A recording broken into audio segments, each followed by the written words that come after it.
"You're not exactly a priority right now." My mom texted as I was struggling with the family's bills. "This family needs you to handle everything. Don't be calculating," is what my parents always said. A night later, my sister boasted, "First luxury trip all paid by mom and dad." I looked at my empty bank statement, decided to stop sending monthly support. I texted them simply, "Figure it out yourselves." The next morning, my phone wouldn't stop ringing. "Thank you for being here with me today. I hope you're having a wonderful day wherever you are."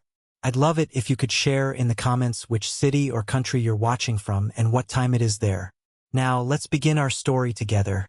The fluorescent light in my small kitchen buzzed, a sound I'd come to associate with late nights and the cold dread that pooled in my stomach as I stared at spreadsheets. My apartment wasn't much. A cramped two-bedroom on the wrong side of town, furnished with leftovers from college and thrift store finds. It was supposed to be temporary, a stepping stone. But for years, every spare dollar, every potential saving, every bit of financial breathing room I earned, evaporated before it could touch my future. It went home. Home to my parents. Home to my sister, Sarah. I was Alex, 30-something, the responsible son. The one who picked up the slack.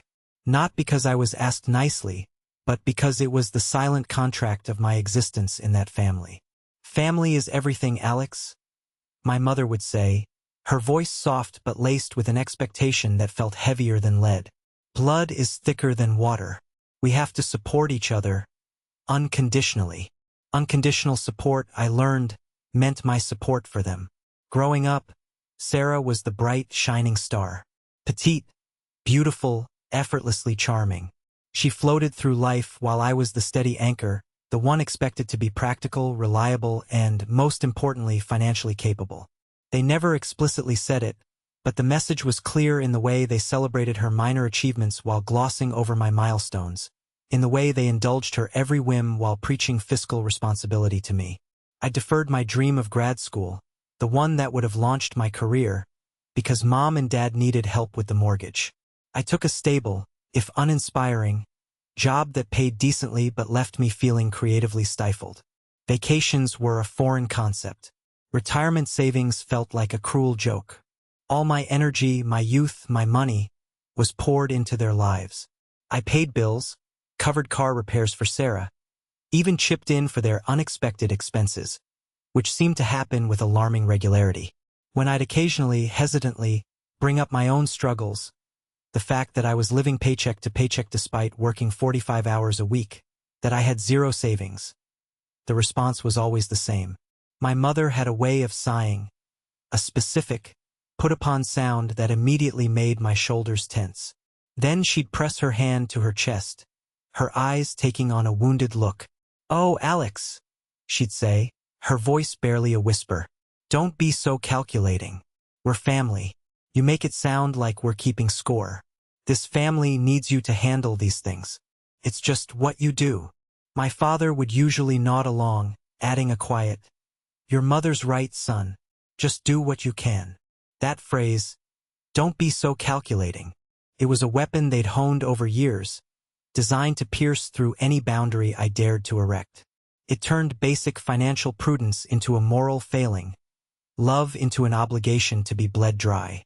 And the worst part? For years, it worked. The guilt was a heavy coat I couldn't take off, suffocating me but also strangely familiar, a part of my identity. Lately, though, the coat felt heavier than ever. My car had needed a major, unexpected repair that wiped out the tiny emergency fund I'd managed to squirrel away over the last year. At the same time, one of the household bills I paid for my parents had unexpectedly increased. I was staring at my bank account, the number horrifyingly close to zero, trying to figure out how I was going to make it to my next paycheck, let alone send the usual amount home. The stress was a physical weight in my chest, making each breath feel shallow. It was late. The only light in the kitchen, the harsh glare of the fluorescent tube above, and the blue glow of my laptop screen. My phone buzzed on the counter next to me, making me jump. It was Mom. My heart gave a little leap. Maybe she was calling to check on me, to ask how I was doing, sensing my strain. Maybe, just maybe, she'd say they could manage for a month, give me some breathing room. The thought was a desperate, fragile hope. I picked up the phone, the cold metal slick in my suddenly sweaty palm, and opened the message. It wasn't a call, just a text. My eyes scanned the words. "You're not exactly a priority right now." The words hung in the air, stark against the white background of the message bubble. I read it again and again. My brain struggled to process them. Not a priority right now? When I was sitting here, staring down the barrel of my own financial collapse, because I was stretched thin covering their expenses. Confusion warred with a dawning, cold dread. Was this a mistake? Before I could even formulate a confused reply, another notification popped up on my phone. It was a group chat notification, the family chat I usually muted because it was mostly Sarah talking about herself or my parents doting on her. I tapped it, my fingers trembling slightly. A photo filled the screen. Sarah, beaming, standing in what looked like an airport lounge, holding a fancy cocktail. The caption pulsed like a neon sign. "First luxury trip all paid by mom and dad. Europe, here I come. Hashtag blessed, hashtag family love, hashtag Paris bound." The air left my lungs in a whoosh. My vision swam for a second. The buzzing of the light fixture seemed to intensify, like a mocking soundtrack. "You're not exactly a priority right now," Mom texted me, the one holding the financial bag, while Sarah was off to Europe, fully funded by the very parents I was sacrificing everything for. It wasn't a mistake. It wasn't a misunderstanding. It was the truth, delivered with casual cruelty. I looked back at my empty bank statement on the laptop screen. Zero. Absolutely zero wiggle room. Every cent accounted for, mostly sent away. And for what? For this? For the privilege of keeping their lights on while they financed a European vacation for the golden child? "This family needs you to handle everything. Don't be calculating." My parents' voices echoed in my head, a twisted lullaby of manipulation. I saw my reflection in the dark laptop screen, tired eyes, slumped shoulders, the physical manifestation of years of carrying a weight that wasn't mine alone. Something inside me didn't just snap. It shattered.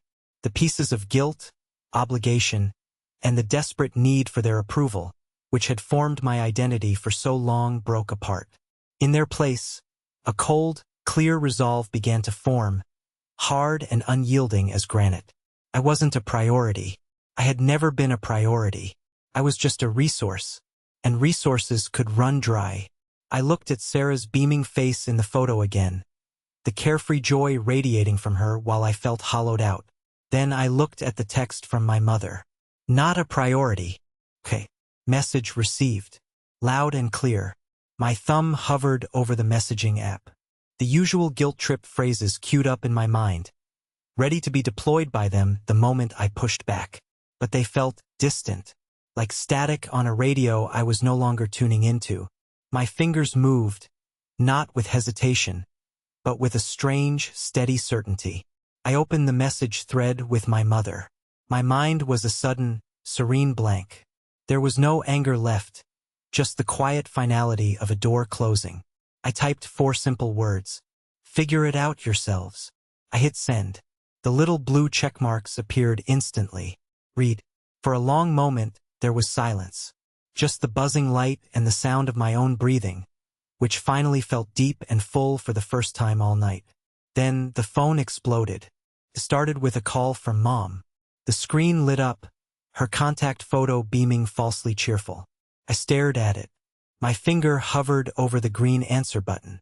The ingrained habit of years screamed at me. Answer it. Fix it. Make the scary noise stop. But the cold text, Sarah's smug face, the empty bank account, they held me still. The call went to voicemail. Immediately, Dad's number flashed on the screen. Another call ignored. Then Sarah. Her contact photo was a glamorous selfie. Ignored. The text started flooding in. Torrent. "Mom, Alex, what does that mean? Call me. Dad. Son, what's going on? Your mother's upset. Call us. Sarah. Alex? What's up? Is everything okay? Mom seems weird. Mom. Alex, this isn't funny. We need the transfer. The mortgage payment is due. Dad. Don't do anything rash, Alex. Let's talk this through. Sarah. Seriously, Alex? What the heck? Did you send the money? Mom's freaking out. Mom. Alexander. You answer your phone right now. After everything we've done for you, how can you do this? The frantic energy of their messages was almost comical, if it didn't stab at a deep, still tender place in my gut. Their panic wasn't about my well-being or the harshness of Mom's text. It was purely about the disrupted flow of money. The golden goose had stopped laying. I watched the screen light up again and again, vibrating against the counter. Calls, texts, voicemails piling up.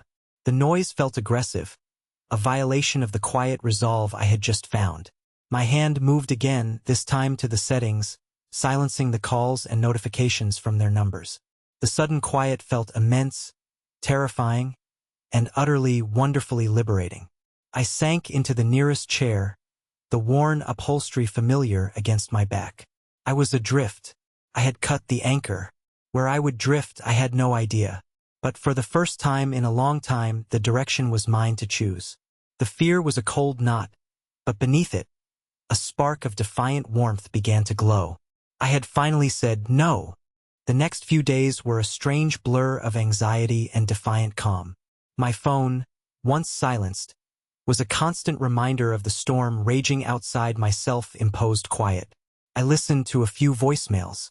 They were a masterclass in manipulation. Guilt, anger, playing the victim, and threats. Sarah even left a tearful-sounding one, though I suspected it was forced, saying she couldn't believe I would do this to the family. The sheer entitlement in her voice, even when feigning sadness, was nauseating. I knew I couldn't face this alone. The thought of their combined pressure was still daunting.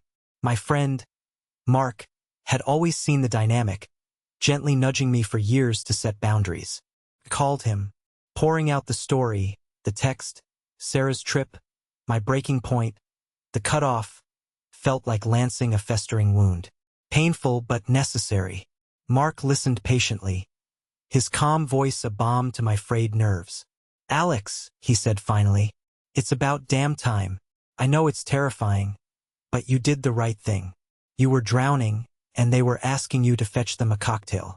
You need to protect yourself now. Legally. The word felt heavy. I wasn't trying to sue them. I just wanted out of the financial drain. But Mark was right.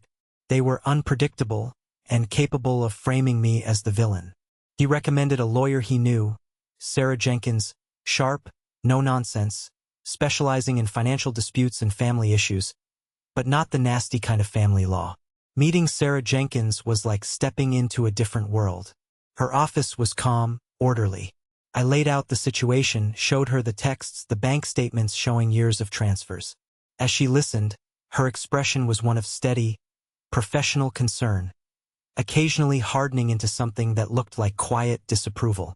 When I showed her Mom's not a priority text and Sarah's vacation both side by side, her jaw tightened almost imperceptibly. This, she said, tapping the printout of the text, is very telling, Alex. It proves their priorities were clearly not your well-being. And this, she gestured to the bank statements, establishes a clear pattern of significant financial contribution on your part. While you can't retroactively demand repayment of gifts, we can absolutely ensure you are free of future obligation and protect you from any baseless claims they might make. Her plan was strategic. First, cease all payments, which I'd already done. Second, document everything, every call, every text, every interaction, every threat. Third, prepare for different scenarios, from simple harassment to actual legal threats they might make. Fourth, she'd send them a formal letter, a cease and desist regarding harassment and any false claims, making it clear I was no longer financially responsible and would defend myself legally if necessary. Gathering everything was emotionally taxing but also strangely validating. Seeing the sheer volume of money I'd sent, laid out in spreadsheets, was shocking even to me. Reading through old text messages, the casual demands, the guilt trips, the ways they minimized my own life, it solidified my resolve. I wasn't making a mistake. I was rectifying a long-standing wrong. As predicted, the lawyer's letter escalated things dramatically. My parents were outraged that I'd involved a lawyer, framing it as an act of aggression. The smear campaign intensified. Calls and texts from extended family members started coming in, some worried, some clearly fed a distorted narrative by my parents. "Your mother is devastated, Alex," an aunt said, her voice tight with disapproval. "How can you do this to them after all they've done?" It was the familiar script, but now, armed with the truth and Sarah Jenkins' calm advice, it didn't land the same way. I stuck to the facts, calmly stating I could no longer afford to support them and needed to focus on my own future, without getting into the messy details of their manipulation unless directly asked. Then came the first significant blow, a direct result of their panic and my lawyer's action. My parents, facing the mortgage payment I was no longer covering, tried to take out a new home equity loan or refinance. They were presumably denied or hit snags. Their desperation grew palpable. And that's when the first major twist started to unfold, revealed not by my own digging, but almost accidentally. I received a cryptic email from a name I barely recognized, an older cousin on my father's side, Martha, whom I hadn't seen in years. The subject line was simply regarding your parents. The email was hesitant, apologetic. Martha explained that she had been helping my mother with some old family papers recently. While going through files, she'd stumbled upon some financial documents and emails that had deeply disturbed her. She hadn't understood them at first, but after hearing the rumors my parents were spreading about me abandoning them, she'd looked closer. She attached a few scanned documents and forwarded email threads, saying she couldn't keep quiet knowing the truth. I opened the attachments, my hands shaking. They were email exchanges between my mother and father from about 8 years prior. They weren't just discussing budgeting. They were talking about significant credit card debt Sarah had run up while supposedly in college. Debt I had no idea existed. But the shocking part was their plan. They explicitly discussed how Alex's contributions would be the primary way they would pay off Sarah's debt without Sarah needing to worry or get a job. They called my transfers the Sarah Fund.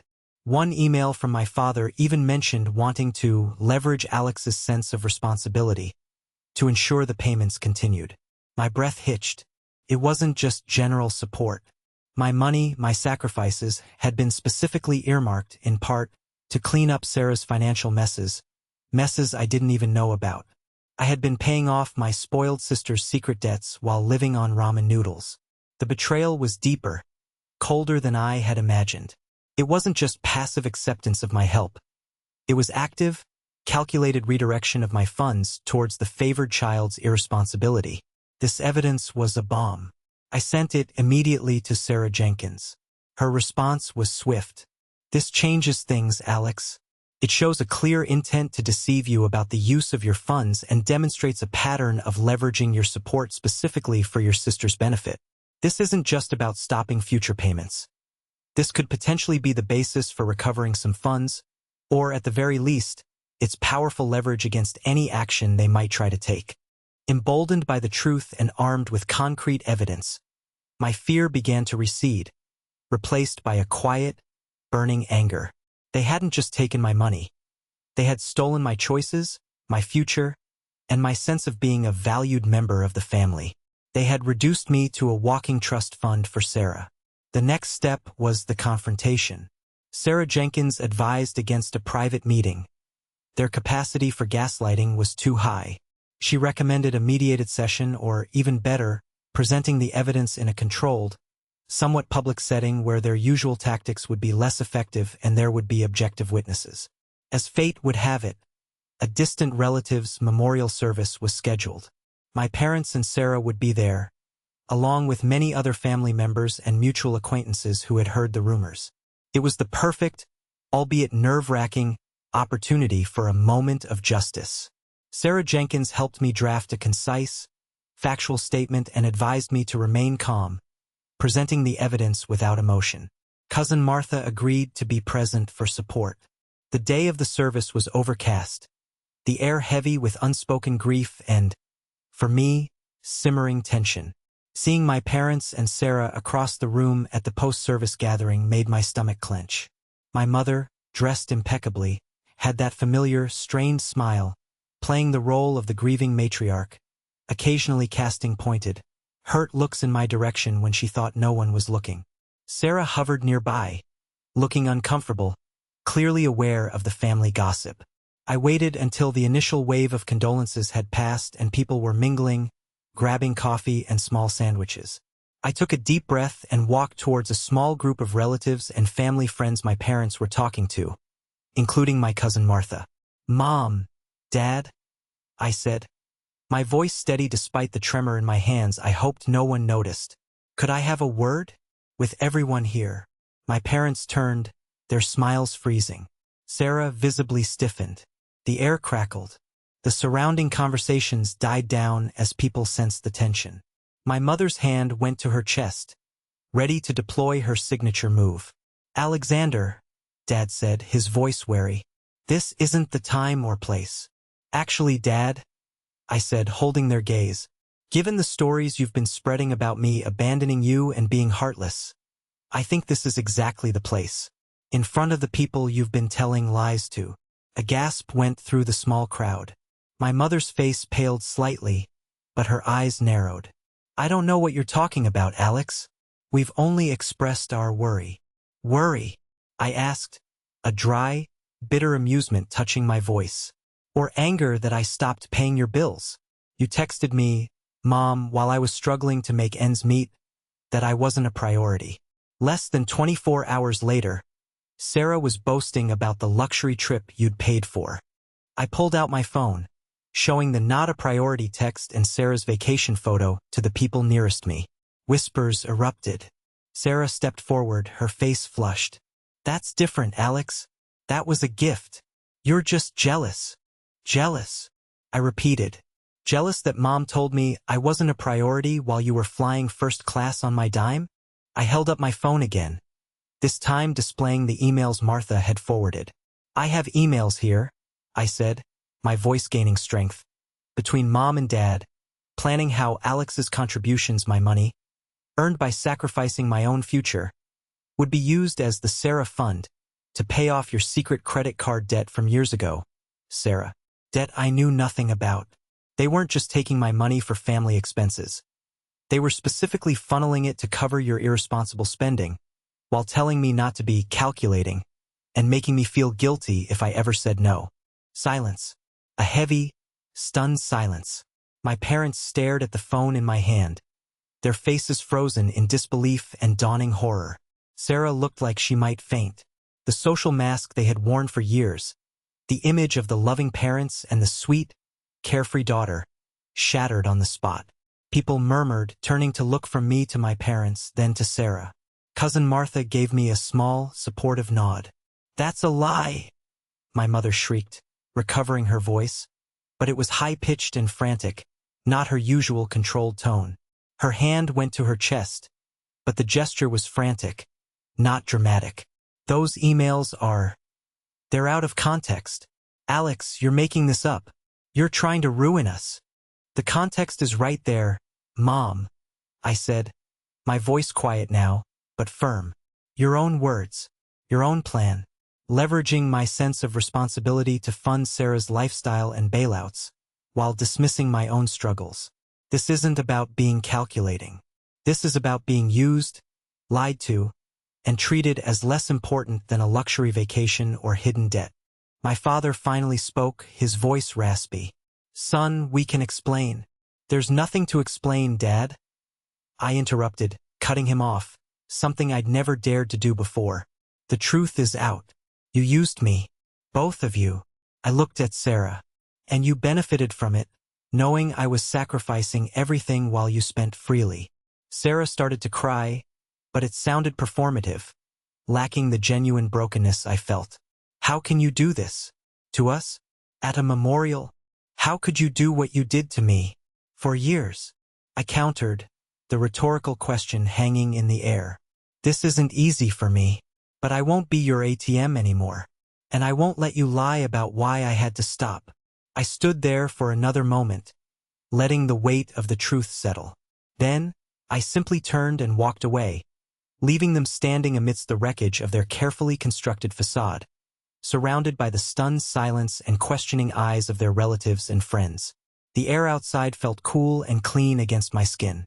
The heavy coat of guilt was gone, replaced by a profound, if shaky, sense of freedom. The aftermath was messy as expected. The family schism was immediate and deep. Some relatives sided with my parents, accepting their claims that I was cruel or mentally unstable. Others, those who saw the evidence or had suspected the dynamic for years, reached out to me, offering support and confirming that they had seen glimpses of this manipulation before.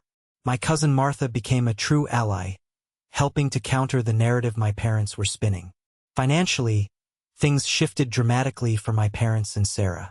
With my support gone and no other plan in place, they struggled. I heard through the grapevine that they had indeed been denied refinancing and were facing serious pressure regarding the mortgage and other debts. Sarah apparently had to move back home permanently and, for the first time in her life, get a full-time job to contribute. I felt no joy in their hardship, only a grim satisfaction that they were finally facing the realistic consequences of their choices. Consequences they had shielded Sarah from for so long using my funds. My relationship with my parents and Sarah became one of minimal or no contact. There were occasional attempts at communication, sometimes angry accusations, sometimes passive-aggressive attempts to elicit sympathy, sometimes even a bizarre text acting as if nothing had happened. But I held firm. Sarah Jenkins had armed me with strategies for disengaging and enforcing boundaries. I learned to let their messages sit unanswered, to block their numbers if necessary, to protect my peace. The healing wasn't linear. There were days when the pain of the betrayal felt sharp, days when I grieved for the family connection I'd always longed for but never had. But gradually, the good days outnumbered the bad.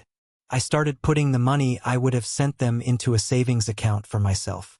Seeing that number grow, knowing it represented my future, my security, was incredibly empowering. I reconnected with old friends, built new, healthier relationships. I learned what real support looked like, reciprocal, freely given, without manipulation or expectation of being drained dry.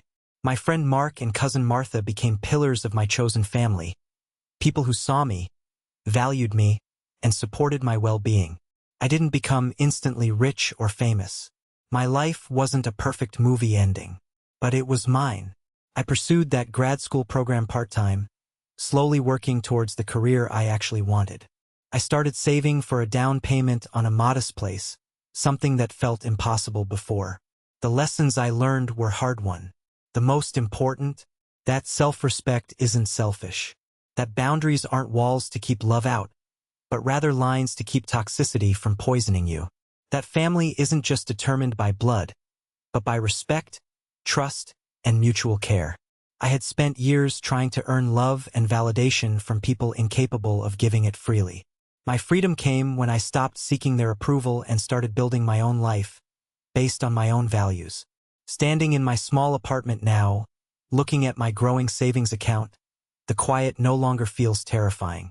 Feels peaceful. It's the sound of me finally being my own priority. Have you ever felt like you were carrying your family's burdens alone? What did that journey teach you about strength and self-worth?